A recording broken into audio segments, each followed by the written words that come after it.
Welcome to my show. I'm a guest here. Her name is Christi Gmyr. Mrs. Christi, how are you doing, ma? I'm good. Thank you so much for having me. Thank you so much, Mrs. Christi. Firstly, you are a coach. You are also a licensed therapist. Can you please, ma, discuss more about yourself and how you are doing currently now, ma?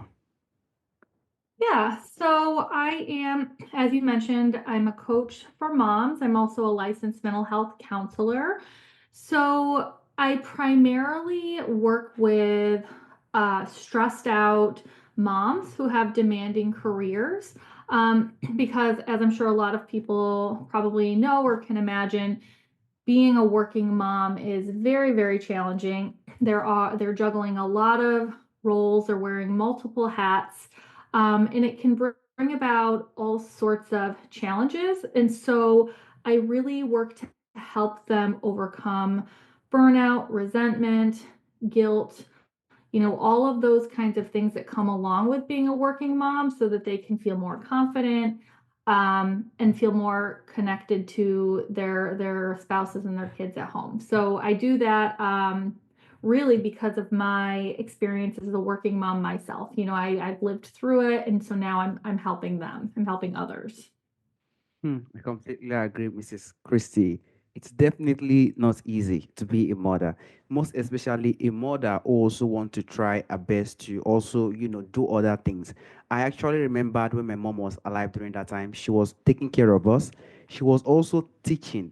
Well, she was having a lot of things and she will have to sleep, I think, 10 o'clock in the night. And sometimes she will even wake up in the midnight to even pray. So it's definitely not easy for women. A lot of burnout is really tough. And I sincerely, really, really respect you women today. And I also want to add, Mrs. Christie, have you written any book or are you planning to write any book in the coming future, Mrs. Christie?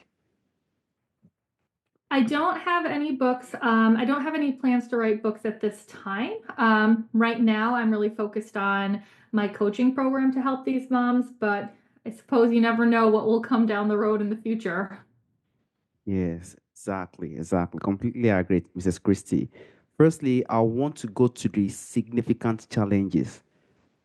Mothers today face a lot of challenges today, when it comes to family decisions, when it comes to most of the ones who are working out, or some of them who are independent or who are doing other things, when it comes to revenue and finances.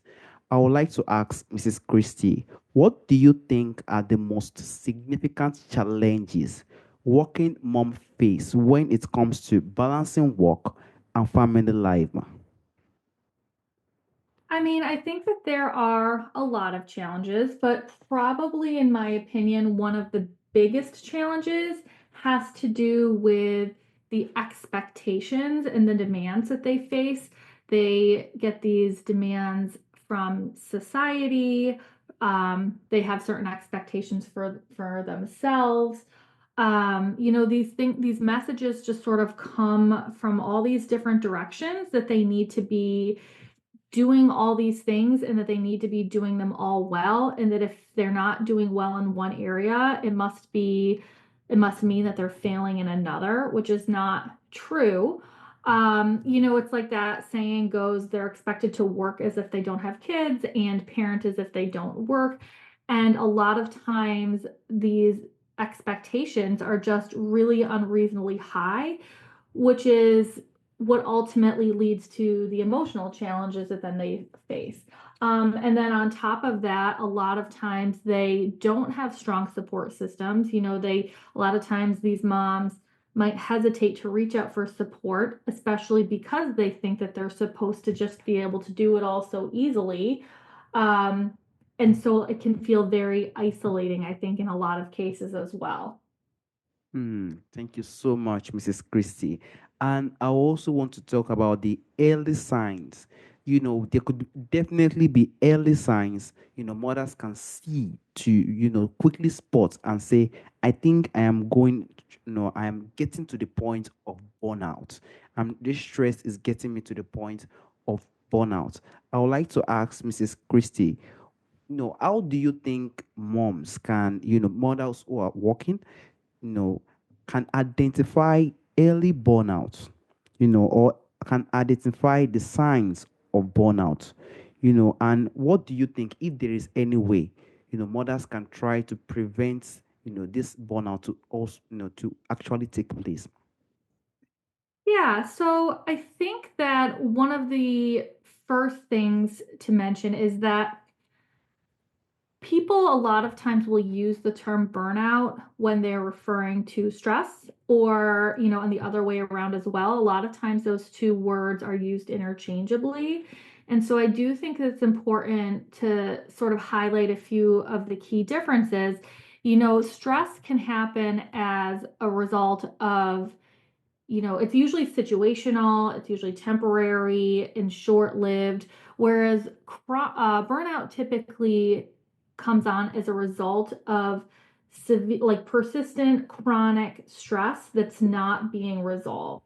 Mm, So people who have this stress and they're just continuing to experience it on a regular basis, and so when it gets to the point where it's beyond stress and, it's starting to cross over into burnout, they might notice things like chronic fatigue and exhaustion. So, whereas when you're stressed, you might feel tired and then you might get a good night's sleep or take a nap and you might feel refreshed and rested and ready to go. When people are burned out, a nap, a good night's sleep is not necessarily going to help with that. They're just going to feel the sense of physical, emotional, and mental exhaustion all the time. They might also start to notice that they're more irritable, so they might not have as much patience. Things that they used to be able to cope with relatively easily, they might have a harder time with. They might also start to experience some mood swings. They might notice that they're having a hard time focusing or concentrating on things. They might start to feel more cynical.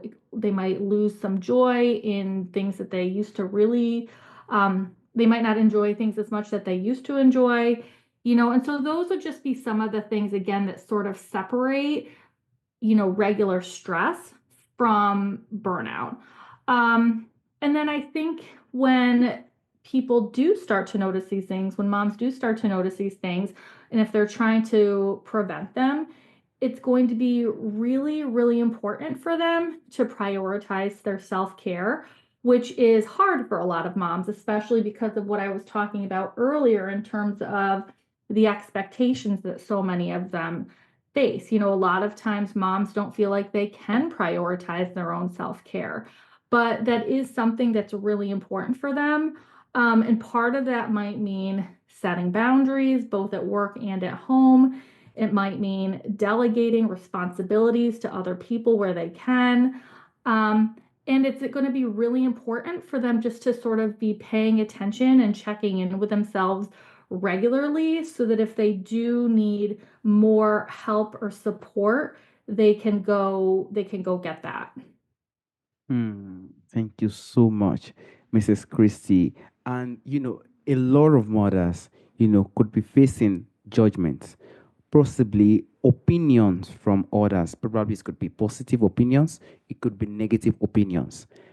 I would like to know, how do you think mother who are possibly working, can try their best to build resilience against, the judgments, probably opinions of others, especially when it comes to their work choices?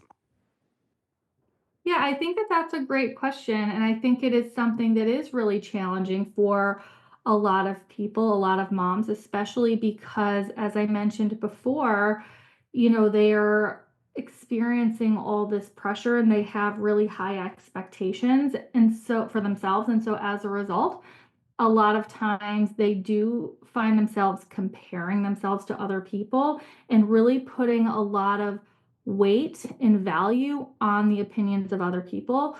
But to your point, judgments are opinions. That's exactly what they are. And the nature of opinions is that they are going to be different. Not everybody is going to have the same opinion about something. And so I think that it's really important to remember that there are lots of ways to be a good mom. There's not just one way. There are going to be people who don't necessarily agree with the way that you choose to do things and the decisions that you make. And that is okay. It doesn't mean that you're a bad mom. It just means that the way that you do things is differently than the way that they do things. And so, really, just focusing on the decisions that you are making, and are you making decisions that align with your values and ultimately are best for your family? And if that's the case, then really what everybody else thinks doesn't really matter. And there are some people who we might want to put more weight on their opinions. So if we have a concern about, if we have a medical question about our children, for example, then we might really want to put a lot more value on the opinion of our pediatricians, let's say. But we're not going to put as much weight or value on the opinions of some random mom who is on social media. So again, just sort of remembering that there are lots of good ways to be a mom and we get to make those choices. Hmm. Thank you so much, Mrs. Christie. And I also want to go to the point of mothers, that are possibly working. A mother have a lot of responsibility. The family responsibility are there. And when they are into their career or into their maybe working place, they will also want to find time that they could, probably spend with their family, try to do some family responsibilities, and they could possibly feel like they are falling behind in that career due to the family responsibility. How do you think working moms can manage the fear of falling behind in their career due to taking time off their family responsibility? Yeah, I think in terms of that fear, I think, the first thing to do anytime we have a fear around anything, it's important to take a step back and ask ourselves, try to identify if that's a rational fear or not, based on the things that we know, the factual information that we have available to us. So what is the likelihood that we are going to fall or we would fall behind in our careers? And what would that look like if we did, if that were to happen? So I think that's the first thing that we have to ask ourselves. But in terms of really managing that fear, I think that it's really important to, you know, look at our perspectives, how we're viewing the situation, focus on the long-term gain. Remember that all our careers and our journeys as mothers, it's a journey, it's not a sprint. So I think that it's important to just sort of focus on our values, our whys, the reasons that we are making the decisions that we are, and then just do what we can to keep up professionally the best we can. So stay professionally engaged where we can. We can keep up with our skills if we can by doing professional development programs or doing online courses or webinars, things like that to really sort of keep up with our skills so that when we are ready to get back into the workforce more fully, we've sort of kept up with all of that. And then just to make sure that we're doing a good job really sort of communicating our value to our employers, so have confidence when we are explaining any breaks in our work, anything like that. What skills we might have learned, what things we might have taken away from it, why we might be better in our jobs and our careers because of the things that we've been doing while we're taking that break. Well said. Thank you, Mrs. Christie. And I would also like to dive more on imperfection, Mrs. Christie. How do you know what step or what strategy do you personally recommend to mothers, who are having careers or who are possibly working, to embrace imperfection and focus on what truly matters, ma? Yeah, and again, I think that that's another great question because I think that that is another thing that a lot of working moms really struggle with. So I think the first part of that is really taking some time to step back and reflect on what our values are, what really does feel most important to us. we can have many things that feel important to us, but sometimes we really need to, prioritize or make hard choices. And what might feel like the right choice in this moment maybe is not going to be the right choice in the next moment, depending on the situation. But, in terms of perfectionism, this idea of being perfect, the problem with that is that when we put this pressure on ourselves to be perfect, anytime we make any kind of mistake or do anything that we feel like is a little bit less than it, we feel like failures. And that's just not the case, And so we also need to really be mindful of what it means for us to be successful. What does success look like for us in our careers? What does success look like for us in our homes? And just remember that good enough is just that. It is good enough. So even if we're not perfect, we can still do things really well to be able to accomplish our goals and do it in a way that aligns with the things that are most important to us. And that is perfectly fine. That's well said. Thank you so much, Mrs. Christie. And lastly, a lot of mothers will be out there and they could want to feel like they want to get into a new career, even pursue something more better, even professional or personal development opportunities. And with the responsibility and every single things that they still have to put in place, what advice do you have for mothers looking to transition into new career or possibly pursuing pers- professional development opportunities, ma? Yeah, so I think, back to what I had said a little bit ago, I think that it's important to remember that our careers, our lives, it's a journey, it's not a sprint. And so it's really important not to compare ourselves to other people, or really try not to compare ourselves to other people, because our own journeys are unique to us. And there might be situations where we want to transition into a new role, but maybe we feel a little bit behind where we should be because we took time off to raise our kids, or whatever the situation might be. But just to sort of remember that it is our journey, it is personal to us. Everybody's journey is theirs. It's theirs to embrace. And so again, not to compare.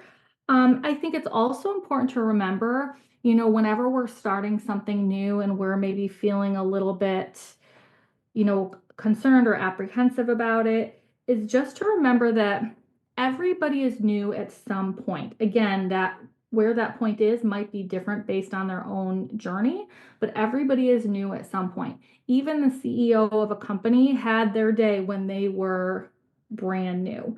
And so just to kind of keep that in mind, always try to focus on your goals and your whys, your values and your reasons for going into this new career, why you're doing this career, why you're doing this career now, why it feels important to you, and then just take everything one step at a time. As long as we continue to put one foot in front of the other and move forward, we will eventually get to our goals. Yes, I completely agree, Mrs. Christie. Thank you so much, Mrs. Christie. And lastly, Mrs. Christie, there is a question I normally ask, ma. From the ancestors, from the forefathers, there are a lot of things that do exist during our ancestral time that is missing in our time today. If there is anyone or anything you would like to bring back to our time today, what do you think that thing will be, ma? That's a good question. I'm really not sure. I mean, I think that it's important just to remember that we are always moving forward. We're always works in progress. And I think that it's important to embrace change. I think in general, I think that it's important to look back on um, previous generations and things like that, and see, yes, which things that they've been doing well, but also remember that, there's always room for growth. And so to really just sort of focus on that. Well said, Mrs. Christie. I want to sincerely thank you, Mrs. Christie. I'm definitely sure you're a mother today, and I know it's definitely not easy as a mother to take a lot of responsibility and also to chase career and even work for personal finances. I want to also sincerely thank you for the time and the opportunity. Thank you so much, Mrs. Christie. Yes, and thank you again so much for having me. I appreciate it. All right, ma. Bye bye. All right, bye.